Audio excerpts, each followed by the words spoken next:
Outlet Liquor is your place to buy a case. Stock up and save when you shop the lowest prices available every day at Outlet Liquor. You never have to wait for a sale. The more you buy, the more you save. Only at Outlet Liquor. What's your outlet?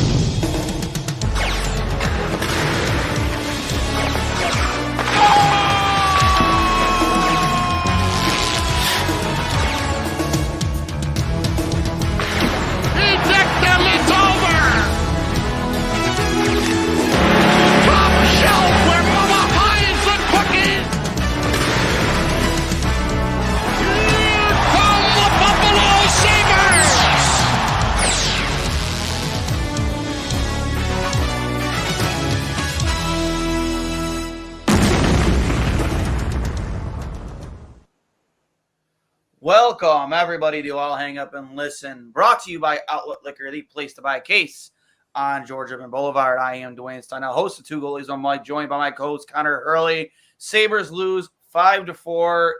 I guess we could say dramatic fashion, questionable fashion. A lot to talk about, a lot to digest. Connor, initial thoughts? I think we generally need to discuss the Dougie Hamilton no call, where he shot it out of his own zone, and they discussed for, it seemed like 2 to 3 minutes, and they decided,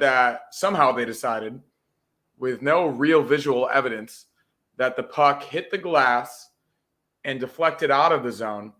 And then 10 seconds later, UPL shoots the puck out of his own zone, and the Sabres get a penalty, and the Devils score. I think it was the game winner. Or if not the game winner, then it was to make it 4-3. Cousins scored to make it 4-4. And then and then Howla, I think, got a tip. Yes, exactly. That's what it was. But it felt like that discussion between the refs was so long, to the point that maybe they didn't have conclusive evidence. I'm not sure, but looked pretty conclusive to me. Yeah, it looked like it didn't hit the glass. A few of my buddies and I were talking that the Sabres don't get the same calls at home, or at least it seems like they don't get the same calls at home that other teams do. It seems they've been on the short side of a lot of really bad calls this season, and that's significantly impacted a few different games. With that being one of them, of course, they eventually tied the game, and then the Devils come right back down and score with a deflection in front of the net. Really tough position for UPL to be in tonight. I don't necessarily blame him, but I do believe he could have had a few of the goals that were scored on him. Sure. Of course, with the deflection in front of the net, the game winner from Howla, you'd like him to be a little bit farther out. Howla.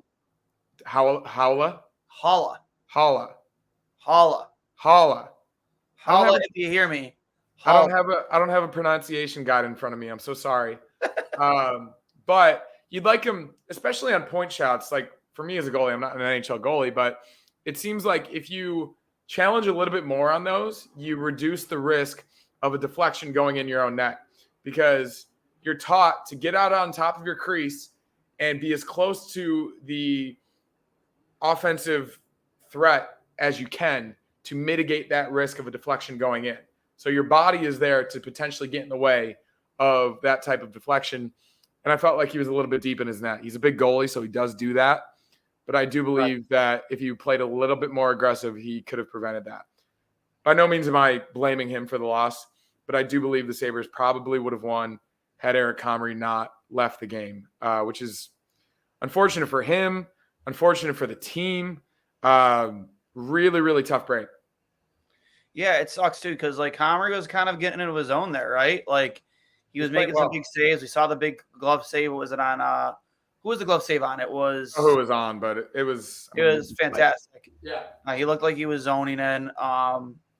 Devils are applying a lot of pressure. Their big guns were producing. Their big guns were getting chances. And he, for the most part, was shutting the door. And,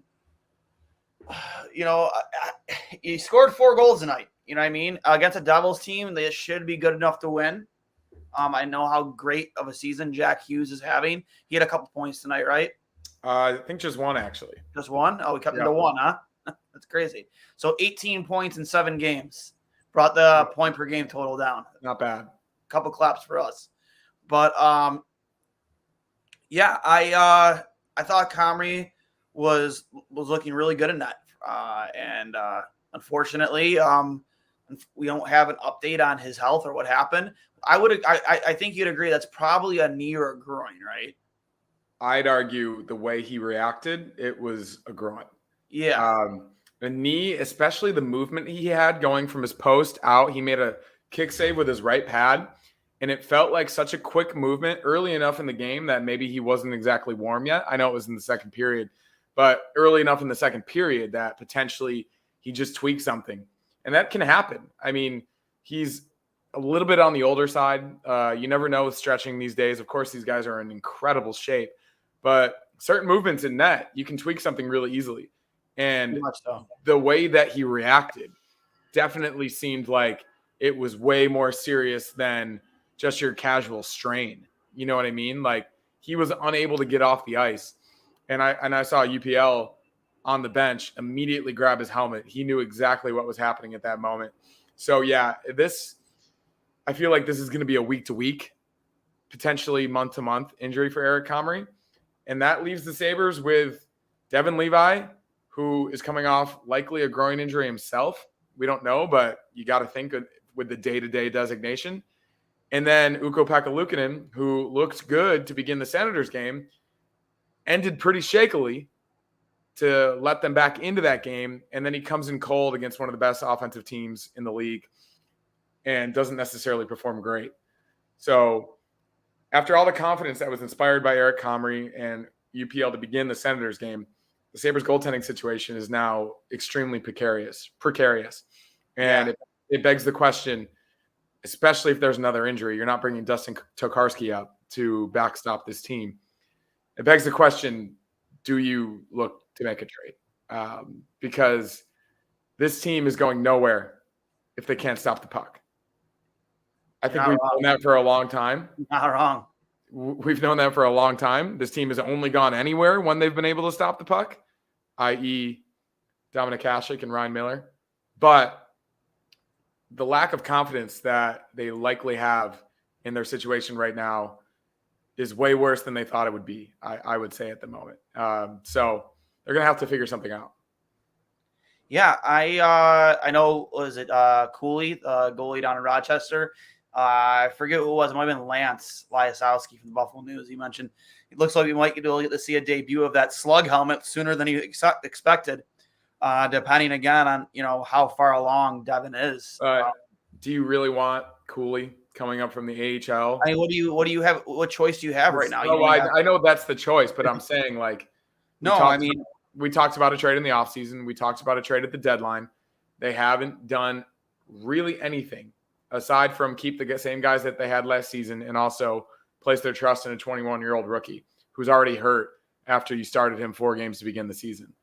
So Kevin Adams is at a tipping point. He's at an inflection point in terms of the direction of the team. 3-5 going into a game against one of the best teams in the league.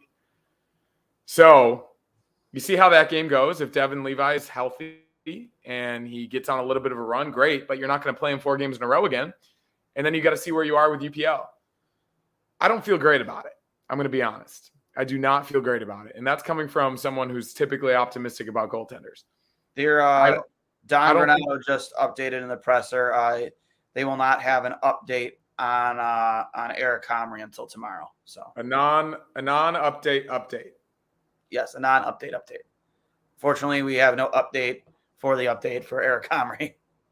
Sweet. So if you're going to break that one down, I imagine that's worse than it is good. Yeah, I mean, I think we all know what it is, though. I think I think that's a groin. You there? Was that Star Wars? I don't know where that came from. Sorry. Devin Levi's music. It is. But that almost feels like a groin pull, not a groin strain. Or not a rupture, because a ruptured groin would be really bad. That's a 4-month injury.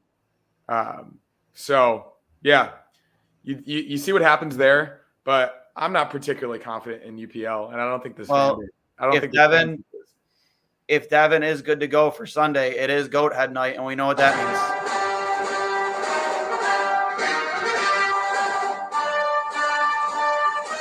There it is. Will we finally see him to debut in his Goat Head gear? In the Goat Head jersey. He honestly, Colorado Avalanche. He really needs to against that type of team if he's healthy. If he's not 100%, you don't put him in. No. I agree. You can't run into the same issues that you're running in and out currently with Eric Comrie. And then you have UPL as your starting goalie. And then against a team that loves to get up and down the ice. And, Nathan McKinnon can score from anywhere. So yeah, they're only 2 years removed from winning a Stanley Cup. So it's really scary. He had a good game against the Avalanche last season, actually. Remember when he went on that West Coast swing and he actually played really, really well at the end of January, won 4 straight games. He's capable of it. And we saw for the first 55 minutes of the Senators game, he's a good goalie when he's on. Yeah. But the problem is he's not always on. And he's been very inconsistent. And I'm not going to speak for UPL. I'm just going to say what I see. I speak to what I observe is once that one shaky goal goes in, like he's one of the more difficult goalies I've seen under the Sabres, where he has trouble shaking off a bad goal. And whereas with Devin, we've seen it in the past. Whether it was in a win or a loss, he doesn't let a bad goal stay with him, and he can, he gets right back into the game, like next shot mentality. Whereas UPL, it's not like that. And again, I'm not going to judge UPL too much on tonight. Like I know we wanted to save there on that point shot, especially, but at the end of the day, that's a tough spot to be put into. No, and the breakaway, that's a good move by Hala. Oh yeah, that's a good move. And then the Jack Hughes shot, which was credited to Timo Meier. I saw Maniac tweeted that it looked like it was going wide and got deflected in either by Meier or another guy in front, potentially even Samuelsson. So that looks like a weird one too. So yeah, 3 somewhat difficult goals, by no means softies. No. So I think you take it for what it is. If Devin Levi is not 100%, you can't start him against the best team in the league. And then you go with UPL. In the Goat Heads at home on a Sunday, there's probably going to be 10,000 fans in the building. I hope more. I really, really hope more, especially against a team like the Avalanche. You think that would be a game, especially a Goat Head game, that the fans show up. But I'm absolutely anticipating that building to be half empty. Yeah, I don't think it'll be half empty, honestly. Do you think the fact that it's on a Sunday afternoon would inspire more people to go? Yeah, exactly. So I don't think it'll be half empty. It's also a football Sunday, though. Yeah, but the Bills have already played. That's the thing, though. I don't know. I expect hopefully the Bills have already played. I just don't think it'll be half empty. Hopefully more than 15,000. People love coming to the Goat Head games, and not to mention, people love coming to games where they can see the opposing star players. And hopefully, if they get more than 15,000, I'll be happy. I would say probably around 14 and a half. I think. I mean, every Goat Head game they've played in, they've almost played to a sellout crowd. Yeah. So, I mean, the Sunday afternoon might be the best time for that. Yeah. They fly home tonight. They'll practice tomorrow, and then you see what happens. Off the goaltending, I thought the offense except for the third period, they dominated most of the game, especially at 5-on-5. They had most of the good scoring chances. They had a lot of pressure in the offensive zone. Tage's goal was obviously incredible. It seems like he's really gaining his confidence back. And Tuck, that was a good I mean, granted, it was Tuck had a much better game too. Yeah. Dylan Cousins continues to produce, so that's an encouraging sign. He is just throwing the puck on net and getting dirty goals, and that's kind of what you want from him. Rasmus Dahlin is Rasmus Dahlin. He's got a 7-game point streak now. I think he did have a few tough defensive plays tonight. That pass to Samuelsson that led to the Jesper Bratt goal wasn't great. I do think Samuelsson could have got it. So just a little bit shaky on both of their parts. And the defense, I mean, Connor Clifton, I don't necessarily blame him too much for that. I think he's trying to make a hit. The guy turns, and he happened to catch him. It's just unfortunate. I think that play is getting called every time. It's bad luck. Yeah, it sucks. I don't think he intended to do that. No.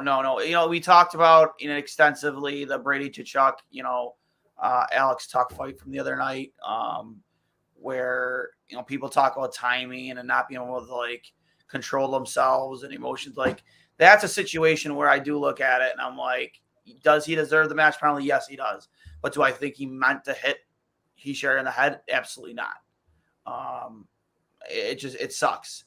But in the Brady Tkachuk thing, I think he absolutely knew he was falling and was just trying to get one last swing in and bounce Tuck's head off the ice. But I'm not going to get into that because I could talk about that for an hour. Totally. You went somewhat viral for that. I did. Over 1 million impressions. Actually, between 3 different tweets, 2 million impressions. So, pretty stoked about that. Not bad. Not a big deal. We do have, I was asked to talk about this from Matthew David, who's happened to be in one of my Sabres group chats. So I want to bring this one up real quick.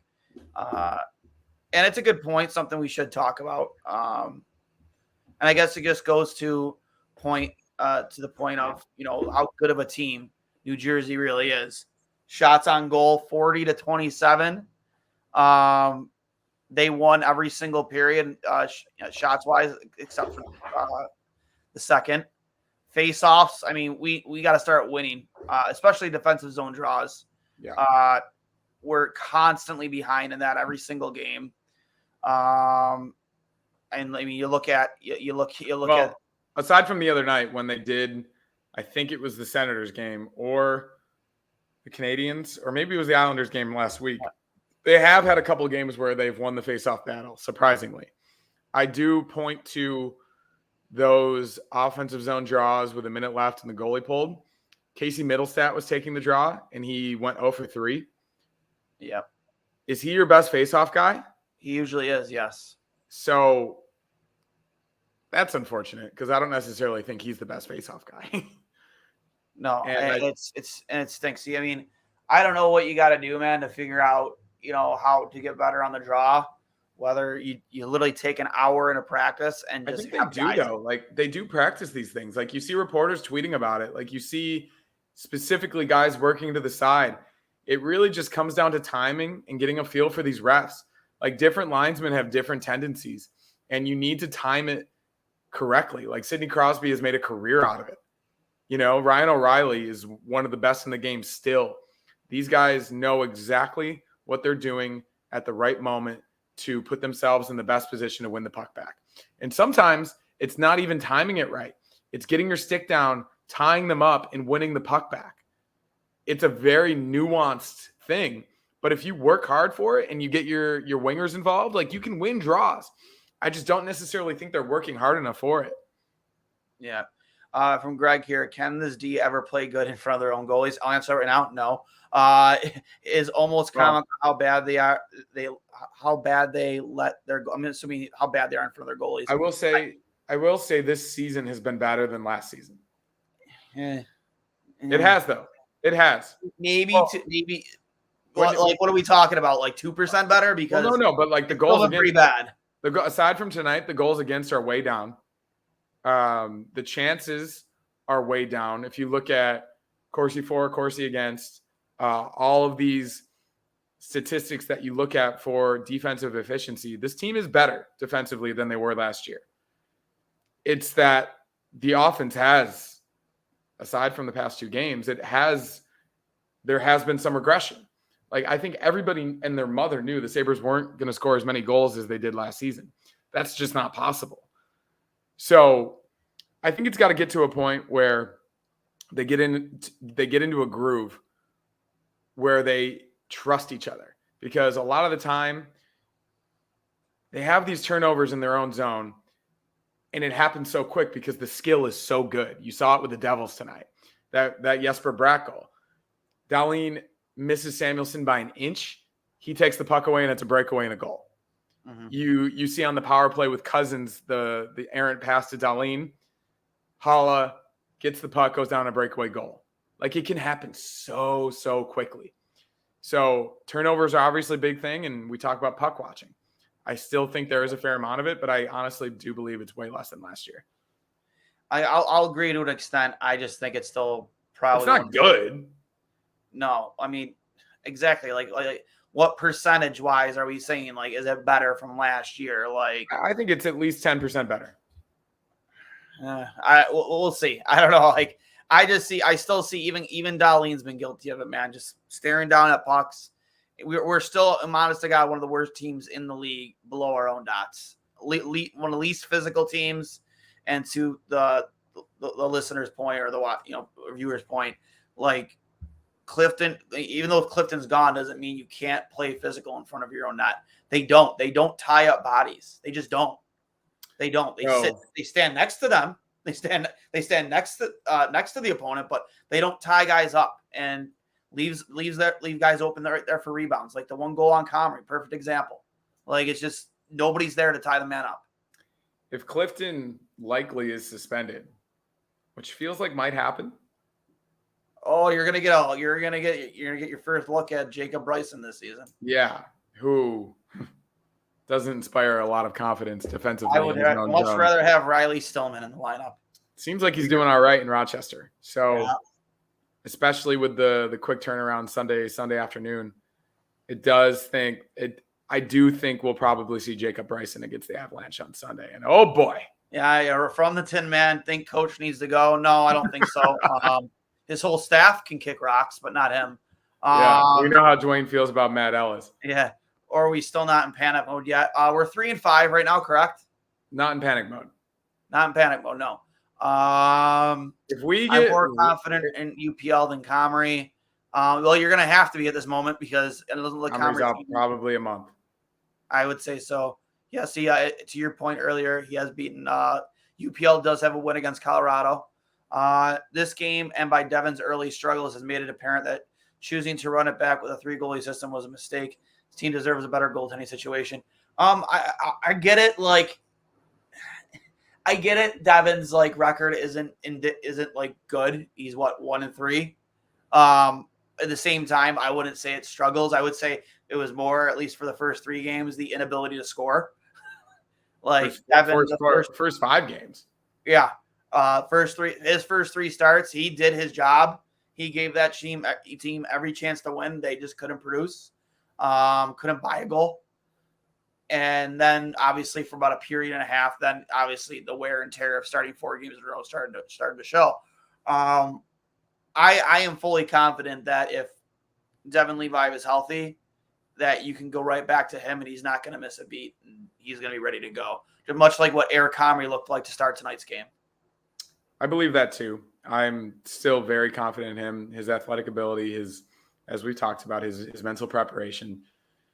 I'm at least somewhat hesitant throwing him immediately back in there against a team like the Avalanche.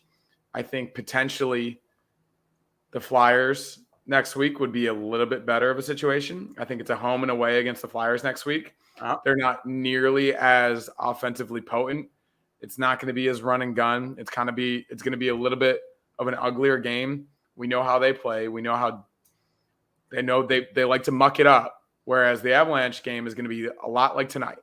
It's going to be up and down the ice. Oh man, can you imagine if we had 3-on-3 tonight? Oh, it's so much fun. It would have been. We should have had 3-on-3 tonight, realistically. Yeah, it would have been the most entertaining display of hockey ever. We should have had 3-on-3. I mean, the game almost felt like a 3-on-3 game in the second period. Like, it was one of the more entertaining games of hockey I've watched in a long time. And that makes me feel a little bit better than I normally would after a loss. Yep. So I think you take this, you learn from it, you go against the Avalanche on Sunday, you try to get at least 1 point against one of the best teams in the league. And then you switch your focus to a beatable Flyers team. 2 games next week. So we'll see what happens there, but go-ahead game, hopefully a good Crown Sunday afternoon. I'm checking because I subscribe to a lot of the beat reporters here in Buffalo and just waiting to see if we have any comments about Levi's status and where he is at in his recovery. As for UPL, he is the least of my concern. The turnover this is from Granado per Mike Harrington. As you would expect, no update on Comrie from Granado. Other than that, we'll find out more tomorrow. As for UPL, he's the least of my concern. The turnovers and inconsistency bothered him. So did the missed call on the puck over the glass. And you saw Donnie was heated. He was heated. When they made that call against Buffalo after they just missed it moments before that, like you don't see Donnie like react that emotionally on the bench. But he was heated. He was hot. Yeah, and he right to be. They missed the call.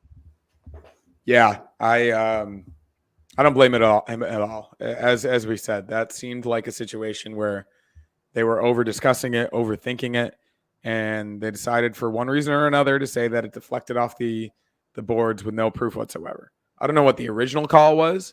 I don't know what the discussions were. It'd be nice if we could hear these discussions as fans. We've talked about that in the past. But yeah, it is an unfortunate bad break that seems to be all too common for the Sabres these days. Yeah, you're not wrong. Sunday against Colorado. What are you expecting? Do you think they run back the same lineup? Do you think Olofsson? I know they didn't have Benson in tonight's lineup. Do they run back the same lines? Do you see Benson back in? Do you think I didn't really get an update on why he was out, other than they just putting Jostin for him. Olofsson, that felt like an injury situation again, right? Yeah, like he was still recovering day to day. So I feel like you might be right on that one. I don't think Olofsson played badly, and I do think he's been a little bit better with Okposo and Girgensons. Strangely enough, I don't think any of us would have expected that, given the type of player he's been in the past. So, yeah, especially same deal with Devin Levi. Like, if Zach Benson's not healthy, or if he's not 100%, don't throw him against one of the best teams in the league. It's just not worth it, especially for such a young player with so much promise and so much ability to help you later in the season when it matters more. Of course, wins matters now. And as we talk about, they cannot fall behind too much too early in the season, because these teams ahead of them are playing really, really well. Detroit especially, who you think that they're going to be trying to keep pace with all year for that last wild card spot. Yep. So I don't necessarily think they played a bad game tonight. Of course, the turnovers were bad, but the offensive opportunities were there. They scored 4 goals. I think it was just a lot of unfortunate breaks, obviously with Comrie, obviously with the missed call over the glass. I think they run it back. You're getting more confidence with Alex Tuch and Tage Thompson. Skinner's still getting opportunities, although tonight he didn't have his best game, but he's had a great season. He's producing. Dylan Cousins looks better. JJ Peterka looked amazing tonight. He is the fastest player on the ice every time he hits the ice, which is really saying something in today's NHL. You saw the mic'd up of Peyton Krebs telling him how fast he was. I think everybody knows what level to his game that he has. And you saw it on that first goal. He's got a good shot too. He's got a few really, really nice goals this season, just letting it rip from the high slot. JJ has been good all over the ice. And I don't think anybody expected him to be known other than his speed for his wrist shot. Dude, this season. His release is just quick like that. And it's in the net. So I'm encouraged by him. Jordan Greenway, I thought, had another strong night. Good down low, physical presence. I really loved when Greenway, Tuch, and Thompson were out there together. That is a massive line. That's likely the tallest line in the league. Yep. And one of the more physical, aside from Tage, but he doesn't need to be physical. You think that at some point, I thought about it too, kind of near the end, like one last 6 to 5 minutes, like maybe they should throw Tuch, Tage, and Skinner back out there for one shift, see what happens. Maybe. I think they eventually will. Yeah. At some point. Maybe just to get something going and change. Well, I think the whole point of breaking them up was to get them individually going again. I think you've accomplished that. Yeah. And maybe that would catch the other team off guard if they weren't prepared for it. So, yeah, you see what happens there, especially given how good they were last season and they had a slow start. But no, I think you roll back the same lineup. These past 2 games have been good against 2 really good teams. Obviously, Ottawa's not playing too well, but I'm encouraged by what I've seen, especially the last 3 games. Obviously, they should have won that Montreal game. And I mean, even go back to the last 4 games, the win against the Islanders. I think everything since the Flames game has been slightly encouraging for this team. Of course, they're 2-2 in their last 4, but they're 3-5. And as we said, you can't judge too early. So you figure from Nick Alfidi. I'm really excited for Levi too, but I feel like asking to play 50 games or more as a rookie is tough. I feel like having a good 1A, 1B situation would be a great safety net. I agree with you. It's not that I wanted Devin Levi to start the season to play 50 or more games. It's just I felt like that's probably the direction this was heading. Well, I think we all felt like it was possible, right? Given what we saw at the end of last year. We saw how good he was in those meaningful games, and we saw how good he's been at every single level.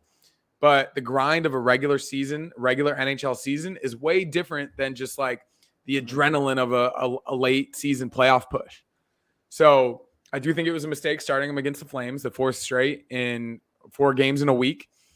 And I think they're going to have to learn from that. He's still a young kid. He's still learning. And I don't think that takes away from any confidence that us as fans or the organization has in him, because he still has the ability. He still has the mental game. He still has all of the confidence in the world in himself. But you do need to be careful.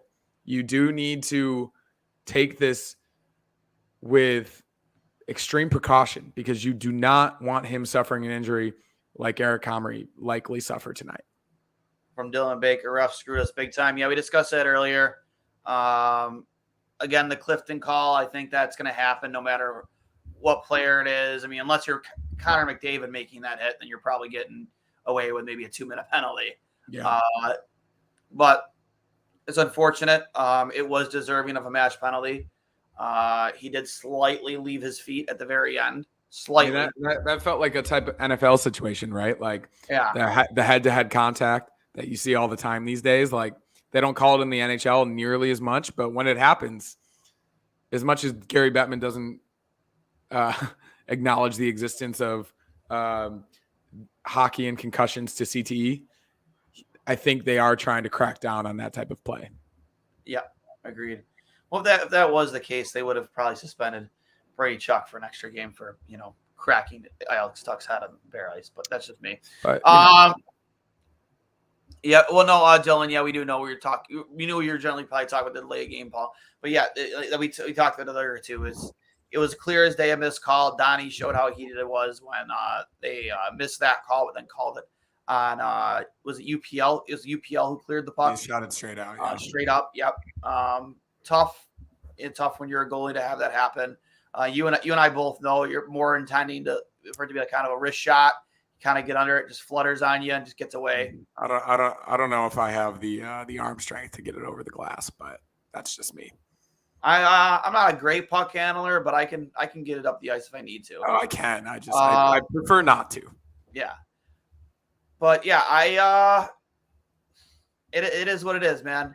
Buffalo played good enough to win tonight. That's for sure. Totally. Against a lot of the analytics probably were on their side tonight. I'm not an analytics guy, so I'm not going to try and dive into that. But they definitely played good enough to win tonight. Unfortunately, they were on the wrong side on the special teams. That match penalty, I think we killed that off, but there was a 4-on-4 to begin it that we got scored on against. Yeah. I liked what I saw from the lines. I know we talked about it last time. I haven't even hated Okposo, Olofsson, and Gergensons. I think since we kind of acknowledged the elephant in the room of Okposo being slightly past, not even slightly past, way past his prime, and potentially even too slow for today's game after the Montreal game, I think he has picked up his game a little bit. Yeah. I do think that the Senators game and also this game, he's played a little bit better. Gergensons is him. Like, he will always be him until he doesn't, not him like Stephon Diggs him. Like, he is who he is. He plays a relatively sound defensive game. he gets his chances. He had a breakaway tonight. Unfortunately, he does not have the skill to consistently score on breakaways. But I don't mind Zemgus Girgensons at all. I think any team in the league would happily put Zemgus Girgensons on their fourth line, plug and play him every night, and never have to worry about him. So that's what he is at this point, and he's the longest tenured guy on the team. He's an assistant captain. He's fine. I do believe we're going to run to a point where Okposo is going to do more harm than good. I really do believe that. Well, yeah, with more games played, it's an 82-game season. Like he's old. I would say old. Like what's that movie? Big Daddy. He's old. He's so old. Like, old. Yeah. Old loose skin and old balls. Gross. But anyways, yeah. I mean, I kind of always thought at the beginning of the season that you have to give that guy veterans days off, even for games. Like, you can't expect that guy to even play 70 games this season. Like, come on. I mean, you see it all the time in the NBA with some of the older guys, load management. Give them a night off every now and then. Yes. That's a good point, Dylan. The power play looks bad. Very, very bad. I wonder who's in charge of that. Do you know any idea, Connor? Is it Matt Ellis? I want to say it might be Matt Ellis. It might be Matt Ellis. Do I have a hand in that? Matt Ellis. I'm actually going to look this up right now. Capital L-is. Sabres. He wasn't a great player. Teams coach. There's Mike Bales, Jason Christie. Mike Bales. Whatever the hell that is. Mike Bales is the goalie coach. Well, I know that. I have no idea who this Marty Wilford. Yeah, I doesn't really specify who would run the power play. I don't know who Jason Christie is, but we all know who Matt Ellis is. He never played on a power play in the NHL. Jason Christie of the Sacramento Kings. What? Former NBA great Jason Christie. Yeah, he has to be the same guy, right? Has to be. I mean, who knows? Maybe he's got some. You never know. So much crossover between. I could be wrong. That might not even be his first name. But yeah, there's no creativity. No. There's of course Dahlin is a good quarterback, but they're not getting it to Tage the way they did last season on that left bumper, the left hash. The bumper that they talked about in preseason that we saw Zach Benson do really well with has been largely ineffective. It doesn't seem like they're getting enough guys in front, as we saw in the Montreal game. Of course, it worked in the Ottawa game, and they had a few dirty goals, which was really, really nice to see. But for the most part, it just feels very stagnant and lacking creativity and lacking ability to create chances, which is what the power play is for. This is a good comment. You're gonna laugh. We did hire a soccer coach here. Freddie Krueger. It's that time of year. It's spooky season. Yeah, they need to some work on the power play for sure. I will say, Mr. Brightside, the penalty kill looks great. Yes, it does. Jordan Greenway. Who thought that Tage Thompson would be a first-line penalty killer? He's doing everything. He's, without the production that we've seen from him in recent years so far, he is a candidate for MVP so far with the amount of effort that he's put in, the shots on goal. Obviously only 2 tonight, but the goal was incredible. And he's been way better defensively than he was in the past. And I think Jordan Greenway has helped him accomplish that. If you want to even be in the conversation to win the Hart Trophy, you gotta. No, Sabres MVP. Yeah, you gotta get team MVP. Of the team, yes, but you have to get to the playoffs. No. I mean, Dahlin is, aside from a couple defensive errors tonight, he's squarely putting himself in early Norris conversation. I agree. Yes, 100%. Which is really, really cool. Finally got his first goal of the season tonight. Yeah, nice shot. And you need more of that on the power play. Unfortunately, at the end of the game, another situation where he put his head down and just fired it into shin pads. Of all people, Jack Hughes secured the game-winning block. Crazy that Jack Hughes blocked his shot to end the game. Dude, Jack Hughes, you want to talk about early candidates? He could be the MVP. I would say, if you want to talk about early candidates to be MVP, Jack Hughes. He's the clear leader. 18 points in 7 games. If he only had one tonight, like you said, he had one tonight. It'd be Jack Hughes. No, he's the clear favorite. Yeah, it's like the things that guy does with the puck, and like to your point, just he's willing to eat pucks to the shins. Like I just, I know there was some skepticism, or how you were say the name. Say the word skepticism. Yes, skepticism. His rookie year and even the following year about how good is this guy really? I mean, he was 18 years old and then 99 points last year, and he's 5'10", 190 pounds soaking wet. Yeah, and he was 18 years old. You can't expect a guy to come in and dominate the NHL in his first. No, year. Definitely not. Definitely not. But he's even talked about this offseason what he did to gain more speed. I was looking at some of the puck tracking stats that the NHL has this season. His speed bursts are as significant as anyone in the league this year. So not only does he have the skill and the vision and the playmaking, he's one of the fastest guys in the league now, which is scary. Very scary. Sabres scores tonight. Cousins, Dahlin, Paterka, and Thompson with Buffalo's 4 goals. Assists going to an assist to Cousins, assist to Dahlin.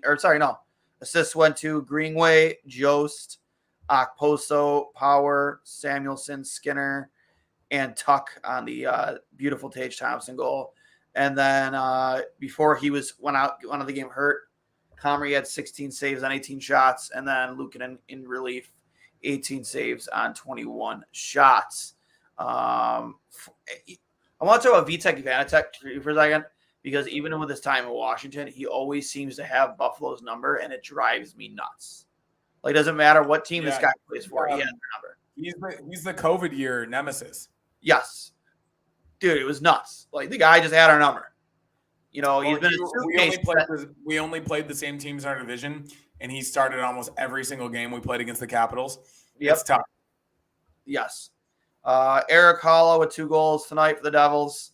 And then Bratt, Holtz, and Jack. I mean, they're saying Jack Hughes has that goal now on NHL.com.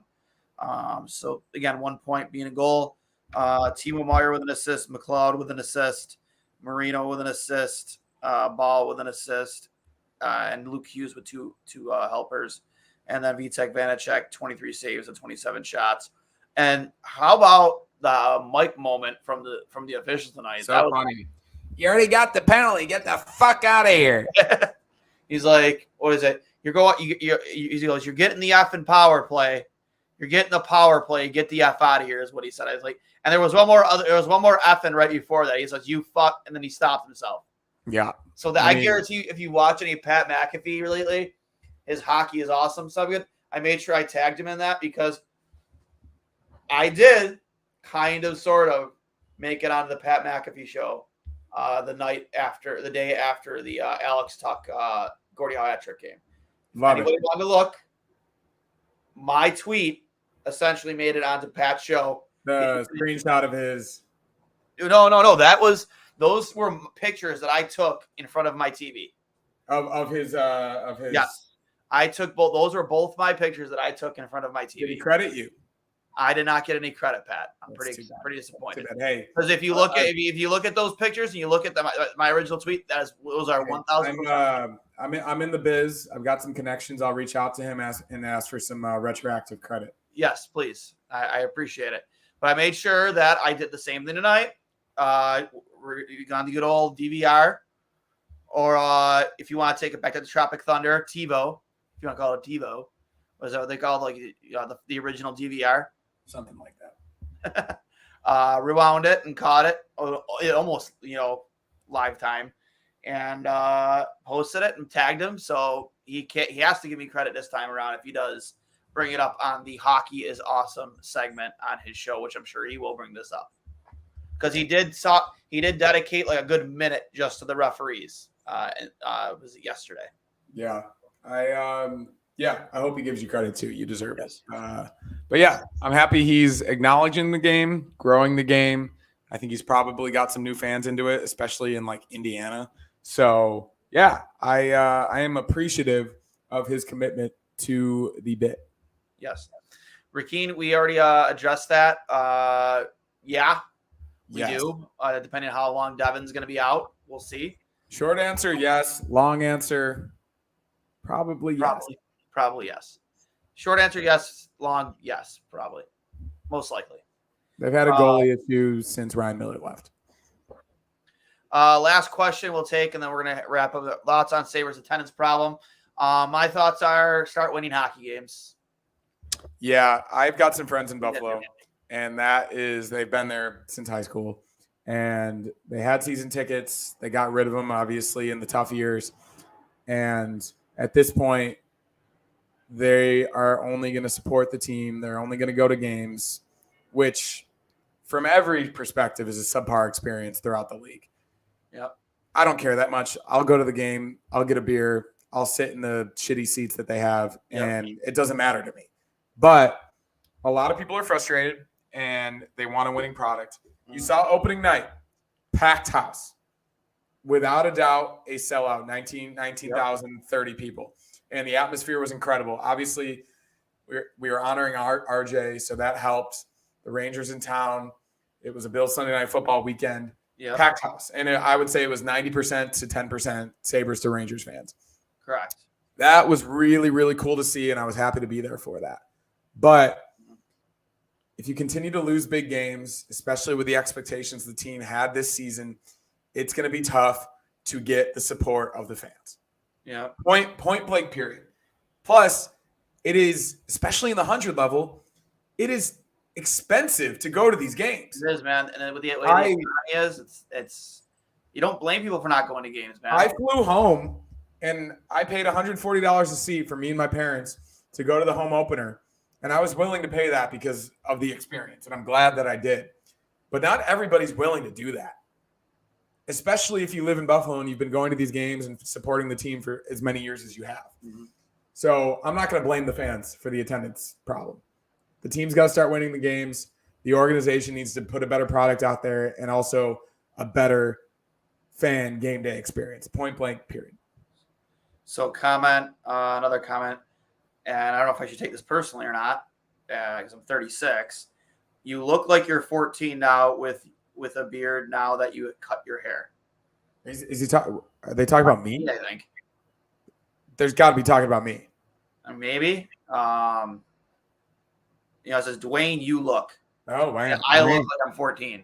Well, out of beard, sure. I could say to be I fair, would probably get ID'd if I shaved my beard. Yeah. To be fair, I look 10 years younger after shaving my beard and my hair. So it happens. And also, that's a compliment.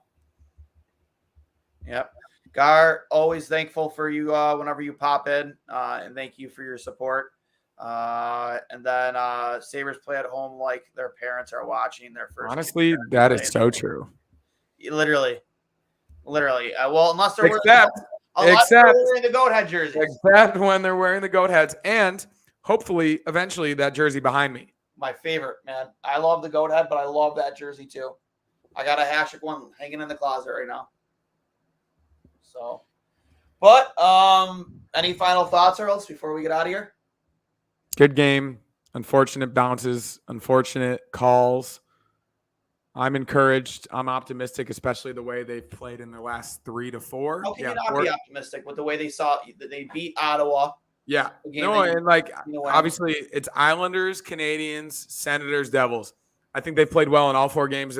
They've deserved to win all 4 games. So obviously you can't control injuries, but I think if you have Devin Levi in that tonight, you win. If you have Eric Comrie in that tonight, you win. Well, yes, but you don't. Obviously, I think Eric's probably gone for the foreseeable future. If Devin would have been ready to go tonight, I think you would have won. So. Yeah, likely. And then, as we said, you only play Devin Levi if he's 100% healthy on Sunday morning. You only play Zach Benson if he's 100% healthy on Sunday morning. And if not, you throw that same lineup back out there. UPL as the starter, Levi as the backup, I'd imagine. Uh-huh. And then you try to win a game against one of the best teams in the league. It's a goat head game. They are 11-1-1 in the goat heads. The only regulation loss coming on a weird Monday night this past January against the Flyers where they got shut out somehow. Yeah. I forget what the overtime loss was. I can't remember myself, honestly. Yeah, but they seem to play better in those. They seem to have more energy, especially at home. As Darlene says, they feel evil. Yep. So I think you can be optimistic going into Sunday, and hopefully they play well and get the win. Yeah. I agree with most of those points. Hopefully Devin's ready to go and he's 100%. If not, we're probably waiting until the Philadelphia back-to-back to see him. I hope Benson's good to go because I think he adds something dynamic to this lineup that we just don't have in really any other player. And we're just going to be one more game closer to getting Jack Quinn back whenever, that eventually is. Because he's definitely missed on the power play for sure. I can't stress that enough. But seeing how good JJ Peterka is playing right now makes me extremely excited for when he does eventually get back because them two together, their rookie year was fantastic. Getting Peterka to make this jump to the next level, what you expect Jack Quinn to bring to the table. Super excited for that. And, one more week closer to figuring out where the hell Pat Kane's going to sign. So, yeah. Well, I would argue likely not the Sabres at this point, but who knows? Yeah, we'll see. Again, I last time it was reported, Buffalo was still allegedly top of the list. So we'll see. But I think that, as we said last time, I think that would do wonders for the middle six and the bottom six. So that'll do wonder for the middle six, the bottom six, and attendance for at least 10 games. That first game, for sure. For sure, that first game, yes. But with that said, this has been another installment of All Hang Up and Listen, brought to you by Outlet Liquor, the place to buy a case on George Urban Boulevard. Let them know two boys from two goalies, one mic sent to you. I am Duane for Connor Hurley. We will talk to you on Sunday. You guys have a good night. Enjoy your weekend. Go Bills, go Sabres.